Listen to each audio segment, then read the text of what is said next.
ಈಗ ನೋಡಿ ಫಿಶ್ ಮಾರ್ಕೆಟಲ್ಲಿ ಬಂಡಸ್ ಕಟ್ಟಿಂಗ್ ಮಾಡುವ ವಿಧಾನ ನೋಡಿ, ಇದರಲ್ಲಿ ಇಷ್ಟೇ ಇರೋದು, ಬೇರೆ ಏನಿಲ್ಲ ಕೆಲಸ. ಇಷ್ಟೇ ಮಾಡಿದರೆ ಇದು ಹೀಗೆ ಮಾಡಿದರೆ ಇತ್ತು. ನೀರುಳ್ಳಿದಾರೆ, ನಮ್ಮ ನೀರುಳ್ಳಿ ಕಟ್ ಮಾಡೋದಿಲ್ಲ ಮನೆಯಲ್ಲಿ ಅಡಿಗೆಗೆಲ್ಲ. ರೌಂಡ್ ಬಂದರೆ ಆಯ್ತು ಅಷ್ಟೇ, ಶೇಪ್ ಬರಬೇಕಂತ ಏನಿಲ್ಲ. ವೀಡಿಯೋ ಮಾಡೋದಲ್ಲ, ಹಾಗೆ ಸ್ಲೋ ಆಗ್ತದೆ ಉಂಟು ಕೈ, ಆಚೆ ಜೋಡ್ಕೊಂಡು ಕತ್ತಿಯಲ್ಲ ಮತ್ತೆ ಕೈಯಲ್ಲಿ.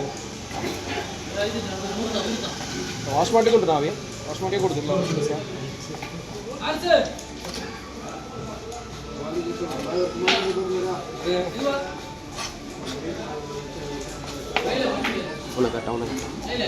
ನಮ್ಮ ಮಾರ್ಕೆಟ್ನಲ್ಲಿ ಒಬ್ಬ ಬ್ಯೂಟಿಫುಲ್ ಬಾಯ್ ಎಲ್ಲಿದ್ದಾರೆ ನೋಡಿ, ಗಡ್ಡೆ ಎಲ್ಲ ತೆಗೆದು ಬಂದಿದ್ದಾನೆ. ತ್ಯಾಗರಾಜ್ ನಾವು ಹರ್ಷದ್ ಅಂತೇಳಿ ಹೆಸರು. ಇವ ನಮ್ಮ ಮಾರ್ಕೆಟ್ನ ಫಾಸ್ಟ್ ಕಟ್ಟರ್ ಅಂದ್ರೆ ಇವ ತ್ಯಾಗರಾಜ್. ಹರ್ಷದ್ ಬಾಯ್ ನೋಡಿ, ಅಶೋಕ್ ರೈ ಅಲ್ಲ, ಹರ್ಷದ್ ಬಾಯ್ ನೋಡಿ.